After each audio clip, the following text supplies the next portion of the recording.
Welcome. We already had several conversations which, left us with even more questions, and we're just going to continue in that very same spirit. And if you have questions that arise during the panel, you can also pop them into the Swap app, and there we will find them and we can address them. Otherwise, obviously, good old school raising your hand also does work. My name is Shannon. For the ones who have not met me today, I have the pleasure of hosting today's, this stage. We're talking Monetize within the frame of Most Wanted Music Berlin. How are y'all doing? Yay! Okay, that was, I'd say, maybe on a scale from 0 to 10, that was like a 4. Do you think we can get to a 6.5? How are y'all doing? Yay! Yes, every day is a, say it again? We're in Berlin. At this time of the day, it's more like, we're in Berlin. Anyway, it is a privilege to see each and every new single day, I believe, in these days. And now I have a very exciting new panel coming up for you. We're going to talk about sync education for beginner. And please do welcome our lovely host. Give it up for her.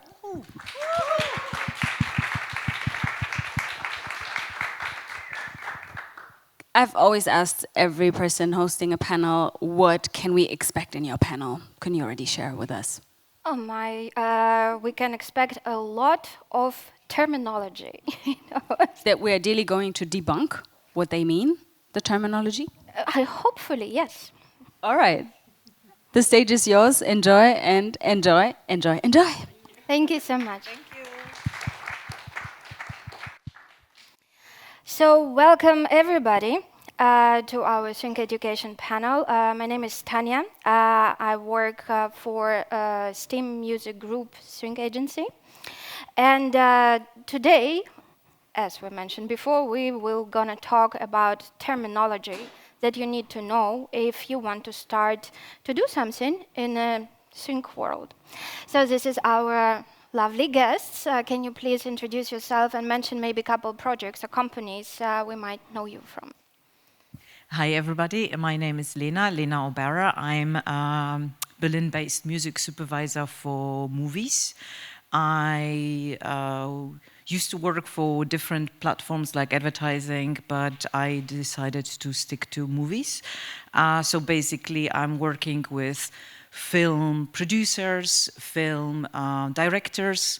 I'm working on the other side, not from the music needy people, but music offering people, with publishers, with labels, with artists, with agents, with film composers, with their agents and agencies.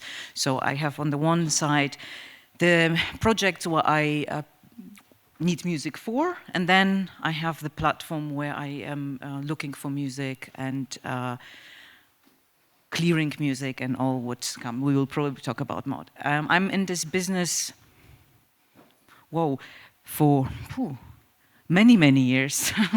I think my first movie was 2012. That was my first movie. And just a little anecdote, because I love that, how I ended up doing this. I studied Tonmeister and I studied all this, which actually is exactly my job, but I never thought to do music supervision.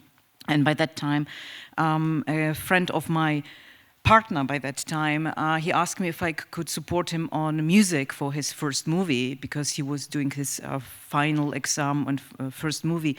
And my partner by that time was a musician. So basically he asked his best friend to do the score. And on the other hand, he asked me to replace in case the score of my partner would be shitty or not good enough. So basically I'm in the final credits. So that's how I ended up, by kind of coincidence. It's also good insight of how you can be introduced to the world of sync. Julia. Hello, nice to meet you, everyone. I'm Julia. I'm a sync manager working for Centric and Believe Music for both publishing and master side. I'm representing our artists and works in Germany, Austria, and Switzerland. I used to work on the agency side before with Jungfrau is one of the largest advertising agencies worldwide. With the company Whitehorse Music, doing music consulting. So basically I come from the other side and switched to working more closely with artists, as I wanted to be a little closer to managements and artists and work for specific artists and works. Back then I studied music management at the University of West London and was an artist myself, so I would say that I know a little of every part of the music industry. I always wanted to dig deep into every field of music. I wanted to understand it for myself, and I then more and more wanted to do things for other artists, more than I wanted to do it for myself.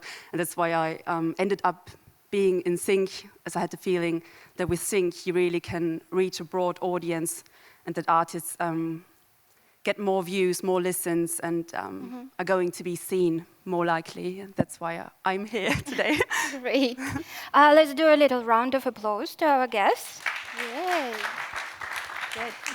Thank you so much. So let's start strong, and I will tell you that music synchronization, commonly known as sync, is a process of pairing music with visuals. This is what we do, all of us. And for starting from the beginning, let's talk about briefs.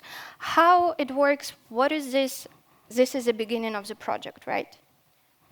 Briefs is a very difficult subject, and you start straight into the, Yes, really like big thing. Like example, I never ever sent out briefs because and then we also go into this actually what I still hope that I will have a job even though we have artificial intelligence.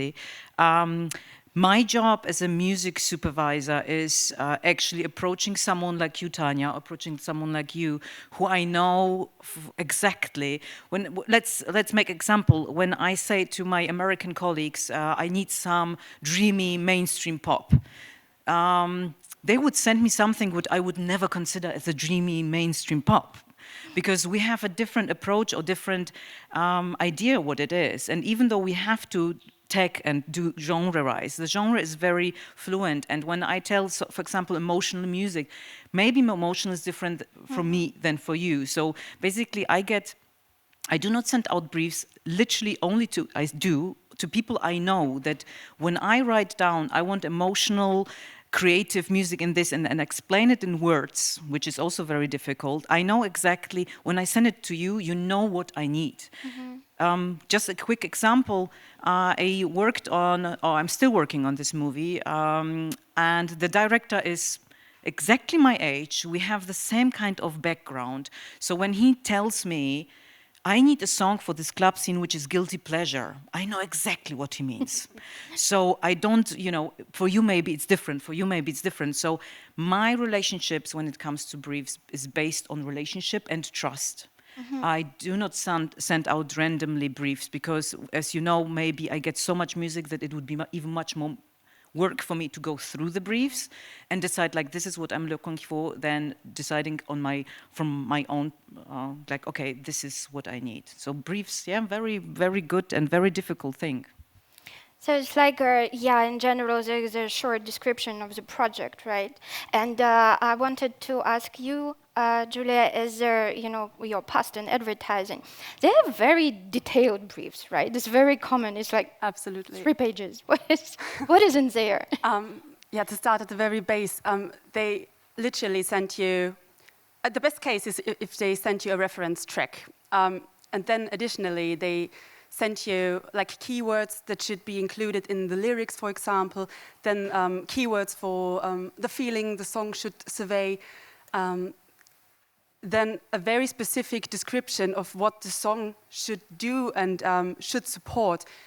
In best case, you get a description of the film they want to produce, so that you can get a feeling of what they really want to show and can get your own thoughts on it and feel yourself more into this film they want to produce. So it's very specific. You get details about the film, about the lyrics, what they should include, about the music, about the rhythmics. They tell you if you should send some songs with several cutting possibilities, for example, as it could be a film where they have different scenes or very fast-paced scenes. Sometimes they also send like the BPM, so that you know which tracks would suit the film best. And all this information makes it way easier to search for suitable songs for the brief. So in the best case, they give you really a very detailed description of what they were thinking creatively about the film and about the music with reference tracks. Can artists request, like, I want to see the scene, or I want a precise description? Does it work that way? It's possible, but you have to sign an NDA. Usually it's so fast-paced, especially when it comes to adverts, that you don't have the time to really dig into the whole film, to see the whole film, as sometimes they need it in 3 hours or so, the whole briefing. But it's possible to get something. But it's not very common, right? No, it's rare, I'd say. NDA is non-disclosure agreement. As soon as we have with the basics here, right? Actually, I had very funny description of what people want. They send a reference track, and they mark it there. This is a reference track, but I don't like it. Okay. So it's very common. Yes. It can also be that they change the directions really quickly, that you get a briefing with reference tracks and then suddenly a day later you send some songs and then the direction is a total different direction. Then suddenly it's oldies and not a newcomer track anymore. So these briefs, they are all deadlined, right? And we talk about this a little bit. How short, long the deadlines usually, like in your work? It depends on what you're working on. When it comes to adverts, they are usually very fast-paced. This can be, as I told you, from 3 hours up to 1 week.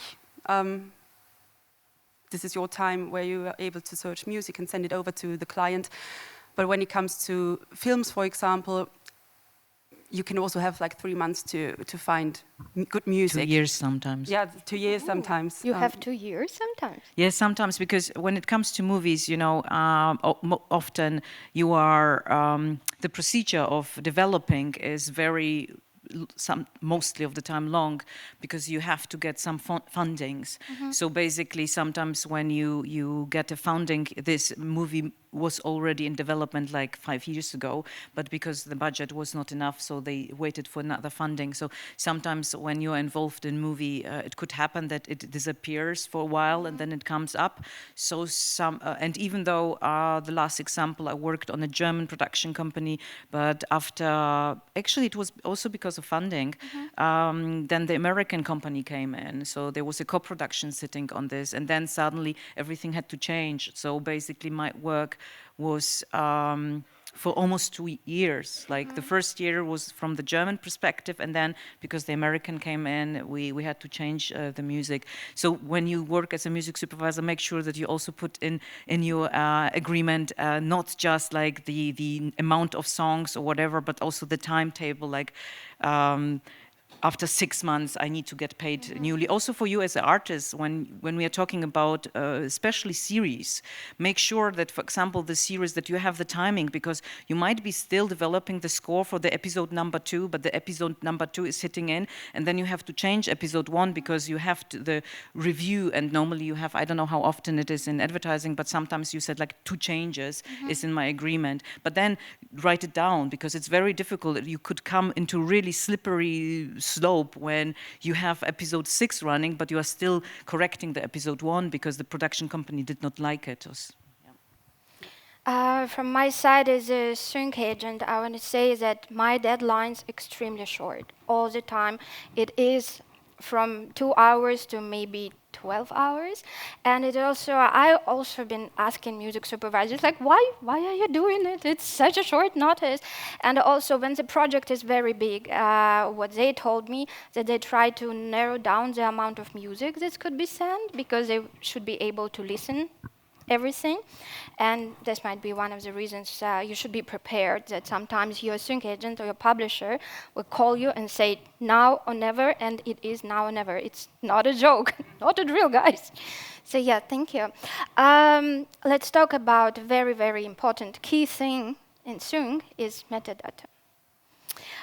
What's supposed to be in there, how it works, and things like this. Yes. I go for it. Basically, every information about the song is needed for metadata. The more, the better. This can range from lyrics to release date to authors and rights holders. The more metadata you have, the better it is for the client. When it comes to music search, the better it is for us as a publisher as well, to dig through the music, to search for suitable songs for campaigns. Every information really helps and makes music search clearer. Yeah, from my side, when I work on a movie, I obviously often, because we will probably talk about also budget, or if not, I mention it, you never have enough money. Even though you are Mary Ramos, who does Quentin Tarantino, she never has enough money because it's always not enough money for music. So basically, when I need to, and I send out maybe these briefs, or I go to even production companies, and I get all these emails with files to download. I have to make sure that that it's not just called the title of the movie, because this person who sent me the music just said like, okay, I found this in my library and the movie is called Treasure, so I called it Treasure Lena. And then I put it in my file, and then when, for example, the production says, or the director's like, listen, this song is great, and then I think, fuck, who sent this to me? Who was it?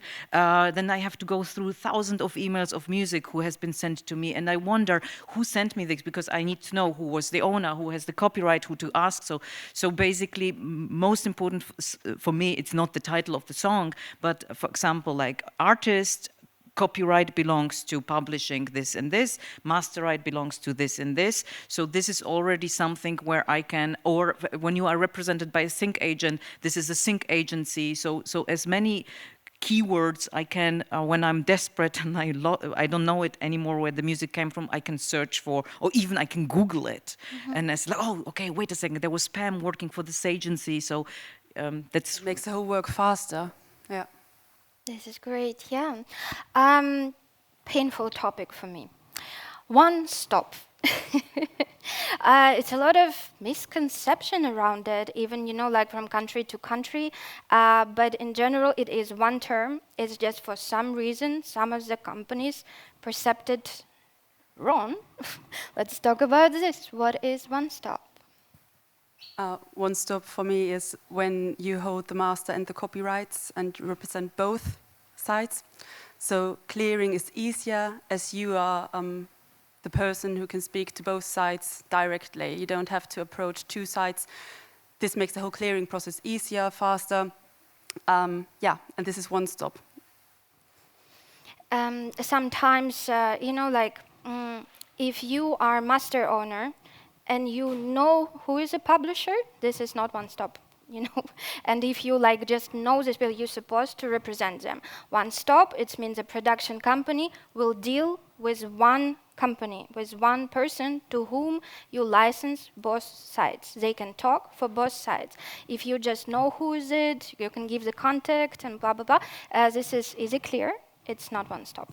Don't claim it that way. This makes it also easier for clients if they have just to approach one person, one team, and can clear the track way easier and faster. And that's why they say, oh, sometimes I'm just searching for one-stop tracks, as the whole curfew is really fast. We just have 1 to a few hours, and then one-stop tracks are they like to see one-stop tracks then. Is it for movies important that it's like one stop, or the clearance process can be a bit longer? Well, it depends. First of all, the budget again. The budget is like one stop is for me exactly the same, that one person holds the rights for both, or has the assignment to deal with both rights. So basically, I can sign just one agreement, and so it's a sync master publishing agreement in one not one page, but one signing in the signature.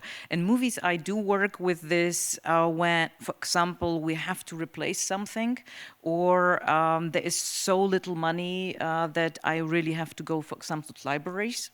Normally, when it comes to my job as a music supervisor, to find composers. Mostly the composers I work on, but not always. They are already having a publisher or a label, so it's already 2 people.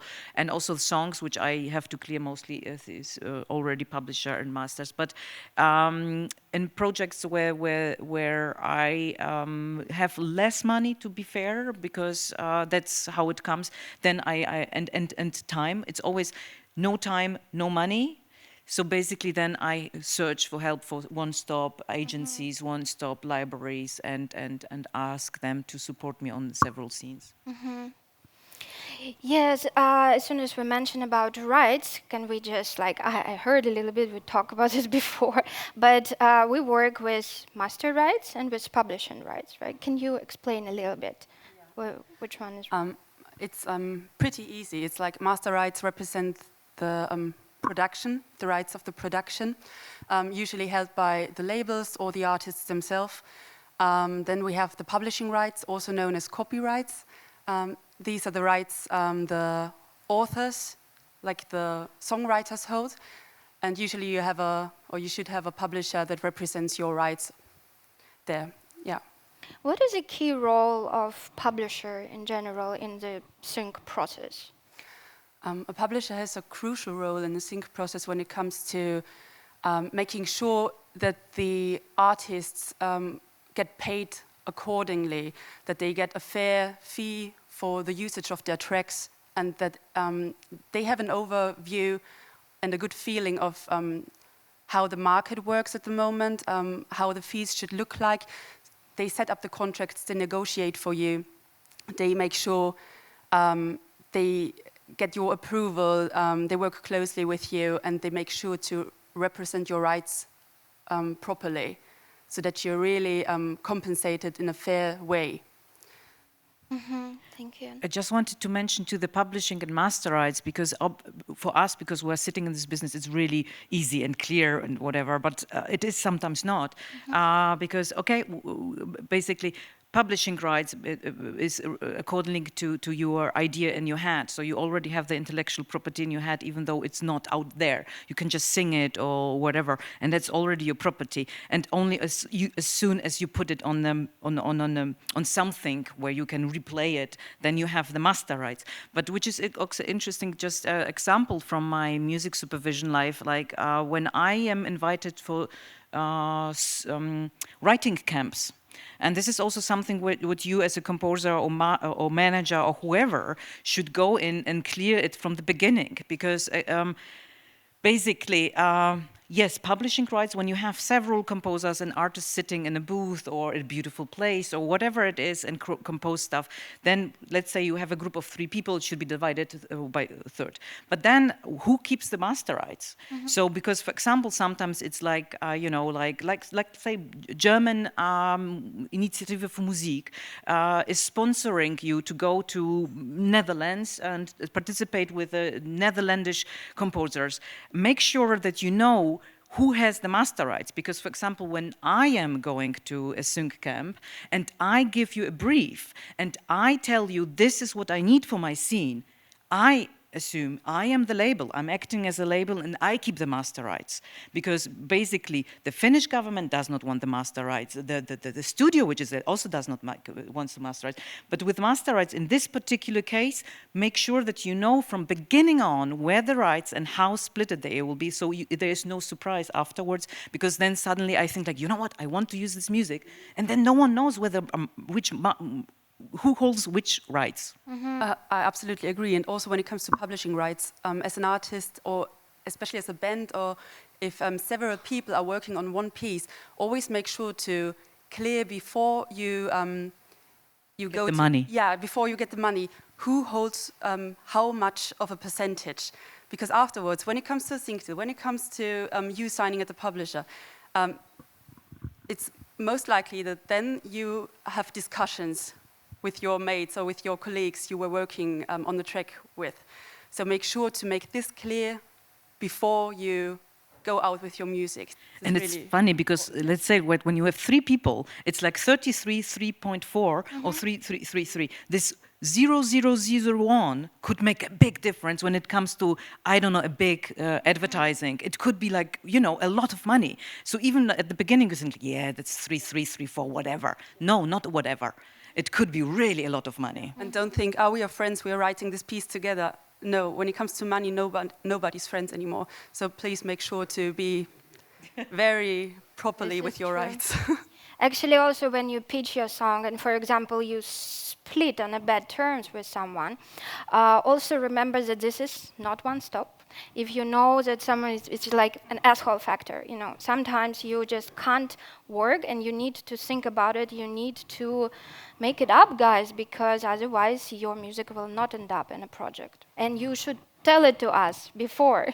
It's okay, we can deal with it, but it's very important thing to know, right? Thank you. So this part was requested actually last year when we did the similar panel here. So let's talk a little bit about what is cue. Can you explain to us, please? Yeah, cue is the definition of a specific placement, for example, in a movie. There are several cues. When it comes to, there's background cue, for example, it's a background vocal cue, when the vocals are in the background, just supporting the scene. The same with instrumentals, for example. Then there's like source cue, when you see a movie, for example, and then the music suddenly comes out of the radio. You're watching the movie, and they are listening to music coming from the radio or from a speaker or at the festival, whatever. There are several cues where music can be placed in a movie, for example. This is cue. It also exists, like, for example, visual vocal cue, which is, I believe, when people sing your song, you know, so if something like... More money. If it's something like Glee or something like this, you know, they do sing. Also remember that if they use your song for this is only publishing rights, right? You're gonna get paid only for publishing rights. The other types of cue is also main title cue and add credit cue, which we all want because this is the most paid one, right? Yes. Okay, we're good with this. But what is a cue sheet? Cue sheet is actually when I took when I work when with you have cue problems sheets. with the cue. It's sometimes really shit, to be honest. Sorry. Because someone created those sheets and you think like, shit, what happened here?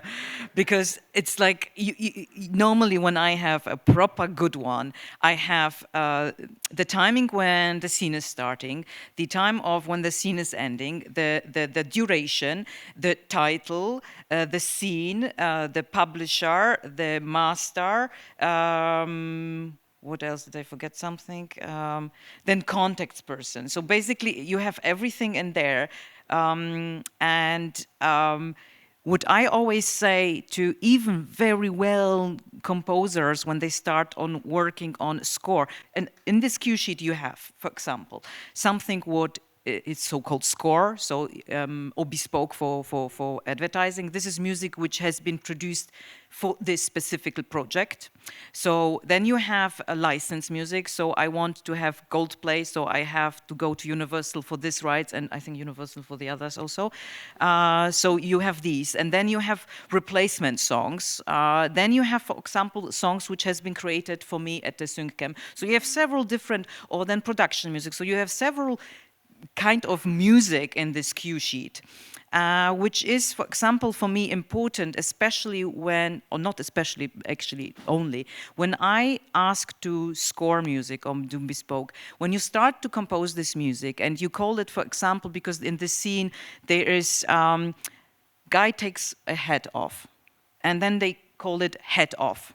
And then suddenly, they call it differently because they thought like, oh, it's actually a nice song, maybe I can call it Pretty Heads.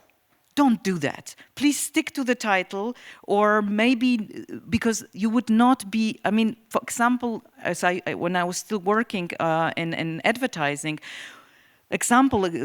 someone created bespoke and it was for L'Oréal Blonde. And so the title, the working title was L'Oréal Blonde, but then suddenly they notice, oh, L'Oréal Blonde is not the right thing or whatever, and then they change it to Atomic Blonde. So you have two titles. So, and this is the same music, and we are still in, where the title counts. We still do not do fingerprint. We might do, but not really. The title is still really important. So be aware that don't put in a cue sheet working titles if you are not sure that it's gonna be the final title, or don't send it to anybody, because often people are lazy and they just send it forward to collecting society, and then suddenly you have a very different title on the cue sheet, which is registered, and then you wonder, why do I not get the money? So who's supposed to fill in this cue sheet? production companies. Production companies. Yes. Okay. And who's supposed to submit it to PRO? Like performance rights organization guys, like GEMA. Yeah. Who's supposed to submit it there? It's actually also the production companies, and also often publishers, they get the cue sheet already way after everything happened, and then you are in the mess that you have to correct something and you cannot correct it. Exactly. And there are some cases where GEMA then, because sometimes it occurs that production companies, especially when it comes to smaller ones, sometimes from time to time they forget to send a cue sheet to the PROs, and then there are no royalties coming in for the artists, which is a great loss for them. Mm-hmm.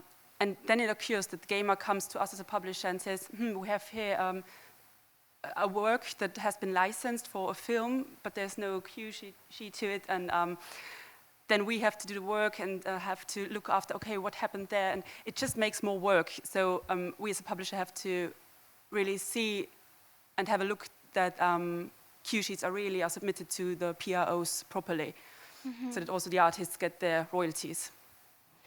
Let's say everything went well and we landed some project. As an artist, where we get paid, when? On what point of time we expect to have fee? When it comes to licensing, there we have the licensing fees. They are usually paid upfront. It depends on the contract you've signed, but usually they are paid upfront after signing the contract. And then sometimes you have the royalties, and they are paid by the PROs, and mostly they are paid periodically, I'd say. So you can expect that later, but the licensing fee should be right after signing the contract. Mm-hmm.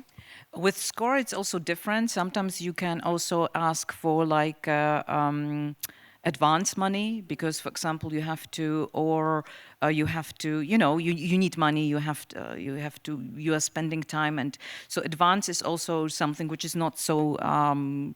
It's actually normal to ask for. Then you have also like additional fees when you have, for example, orchestra recordings. So you ask for additional fees for orchestra recordings.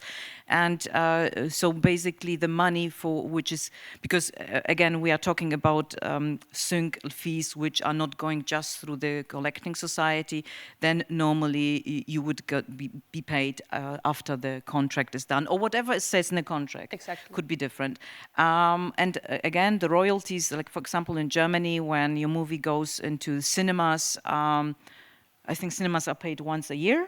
Mm-hmm. Don't expect a lot of money from cinemas. Unfortunately, cinemas do not have good fees in Germany, which is really good when the movie ends up in television. Like, I wish I had some copyright of Triorischki, which is drei Aschenputtel, Haselnüschel for Aschenputtel, this with this fairy tale, this Czech fairy tale which plays before Christmas, like on every channel 5 times a day.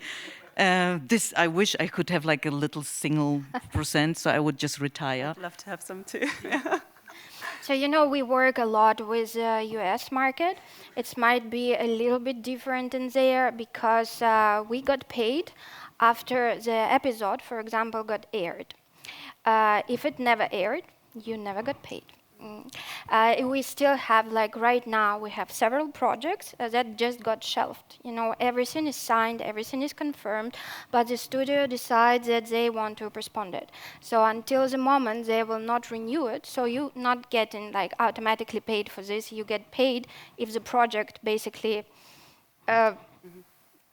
will take place. But for example, this TV show I'm talking about, they might delete it at all because it go a little bit to the other direction now from where universe developing, but maybe not. So we're still hoping that, yeah, maybe we can get paid someday.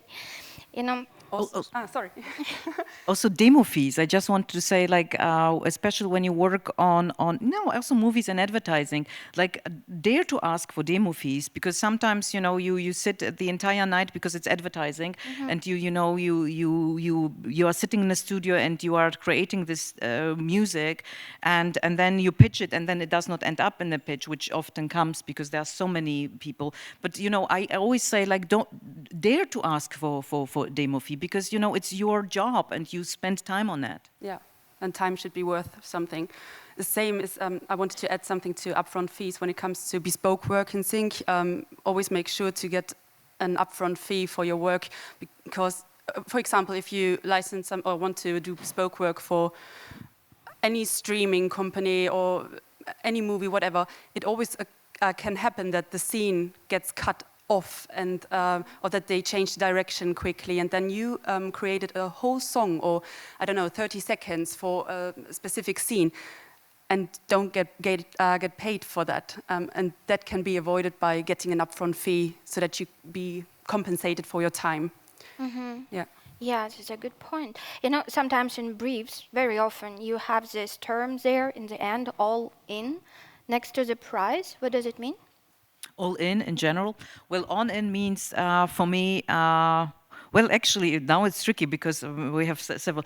Normally, I would say in a perfect world, all in means that, let's say I have 10,000 euros, and this is exactly what I will pay for this particular song. So it's all in. So normally it would be 5,000 for the publishing and 5,000 for the label. So this is 10 all in. But we should not forget something like, for example, union fees, which comes up for, especially, I mean, mainly when I work with recordings from America, there is something like union fees. You probably heard it. It's something where unions, it's a really great thing, and I really support unions. But for me, it's a tricky thing. Then suddenly I want to license a track where actually everybody told me it's 10 all in. But then suddenly the recording union comes up to me and it's like, well, you now used the recording of Rubinstein, and we want 3,000 euros from you because this recording has been made in this particular recording studio, and this is covered by union fee. And then suddenly it's not 10K, but 13K. And then I have to go to the production. It's like, oh, no, it's not 10, it's 13. So for me, all in should be also with union fees included. But normally in the perfect world where you don't have this particular things, 10K would be these two rights. If you have a representative like a sync agency, their fee included in all in. This is basically, this is the last price. This is it. There will be nothing extra. It's for your representatives, for master, for publishing, for all fees extra. It's only this sum. Most of the time, it's not negotiable. Unfortunately, yeah. So, yep. I just had one idea, I'm sorry, but we have this most favorite nation, which is actually very important, because normally most favorite nation means that the competition between markets should be avoided. So basically, when a publisher gets 5,000 euros, the master side should also get 5,000 euros. Sometimes you don't have it. Example, I had to work with I Like to Move It. And there is this original track recorded by this guy, I forgot his name. But then you have the Hans Zimmer version, which was used for Madagascar. Yeah. And the film director wanted to use the Madagascar one. And it's like, oh, forget about it. We will never get it. It's Hans Zimmer. He produced it. I mean, come on. And what is funny, this version was cheaper than the Shaggy. What is Shaggy? I don't know. But so it's... normally it should be my most favorite nation, but you have a different recording, so it is not my most favorite nation. Okay, what about exclusive and non-exclusive type of usage? You can negotiate like non-exclusive, then the music, like the track, can be used in several adverts, for example, at the same time, or in several I don't know, media types at the same time. And then you have the exclusive type. You really have to wait if it's if it's in your favor to just do it exclusive or non-exclusive, because if you do it exclusive, it can only be used for this specific client, for this specific project, for the agreed time and terms. And you can't do any other deal at the same time. That's on you, and you really have to wait if it's worth doing so or if it's not worth doing so. But there are clients that really want to make sure that they are the only ones, or brands that they are the only ones using this track. Yeah, and on the other hand, you have the non-exclusive parts where it can be licensed for several things at the same time. In movies, we sometimes say, like, okay, if it's very keen music, like the opening credit or finishing credit, that we sometimes say, like, okay, it's exclusive for 1 year or maybe 2 years or 3 years, so you can agree and you can always negotiate. I mean, if you are in a negotiating position, mostly we are not, but if you have the negotiating position, just try to say, like, okay, I understand it's really important right now, but in 1 year or 2 years, when no one sees this anymore, I want to have it and pitch it to some other project. Yeah. Exactly. So there is such a thing like a blanket licensing, which we have here in Germany. Can you please explain, like, shortly what it is and how the artist is supposed to get money if it is under blanket license? Yeah, well, blanket license usually are used by TV, for example. Advertising agencies are also trying to get more into the field of blanket license. They are using like a bunch of music you represent, for example, under a fee you negotiated before or under a percentage you agreed on before. So they are able to use music and don't have to clear every track for specific terms on their own. So they can decide, okay, I can take this track, and I know this is the fee we are paying. These are the terms we agreed on. Do you basically get only royalties, or? For blanket licenses, yes. Yeah. In TV, normally it's like if it's in-house production, like let's say ARD is producing Gute Zeiten, Schlechte Zeiten, because it's a in-house production series. So but they basically can use Madonna, Rihanna, they can use everybody. They have a deal like a radio station, so they don't need to ask for permission. But obviously they have to pay it through the minutes. And for example, minutes on ARD or CDVS are pretty well. There are blanket agreements in several different countries under several different. Like BBC has a huge blanket agreement. I think that they can even sell the production to other countries and it's still running under. I don't want to say anything because it's maybe, but I know that they have a huge one. And there are countries, like for example Poland, that don't even have a blanket agreement. So even they are producing in-house, they have to ask for sync rights and they have to clear directly with you as the owner. Mm-hmm. I think like it's very important topic for a lot of artists is like the pricing, you know, like managing the expectations about pricing. Can we tell like a little bit, for example, I don't know, like background usage or something? Can you tell roughly numbers?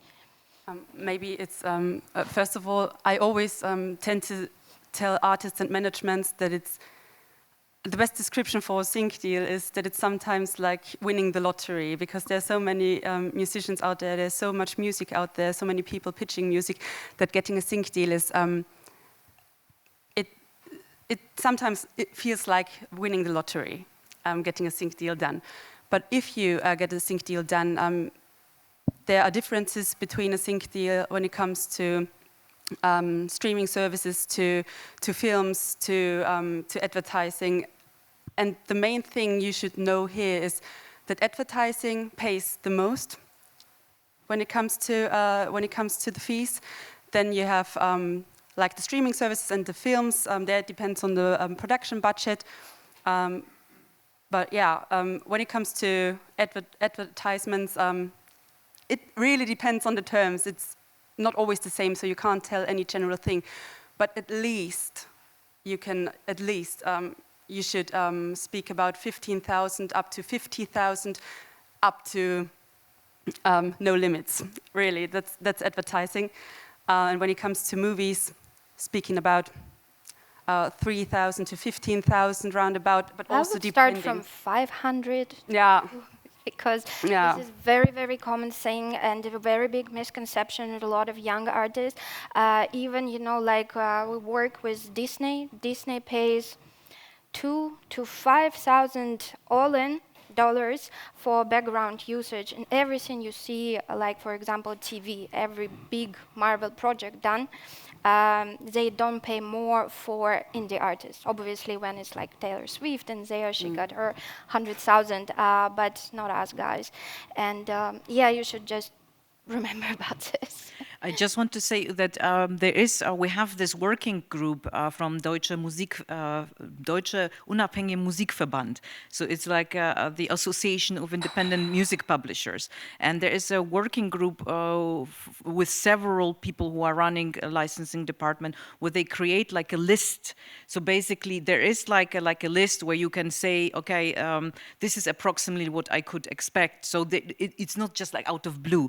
And again, when you say like when, for example, let's say when I ask for Beastie Boys,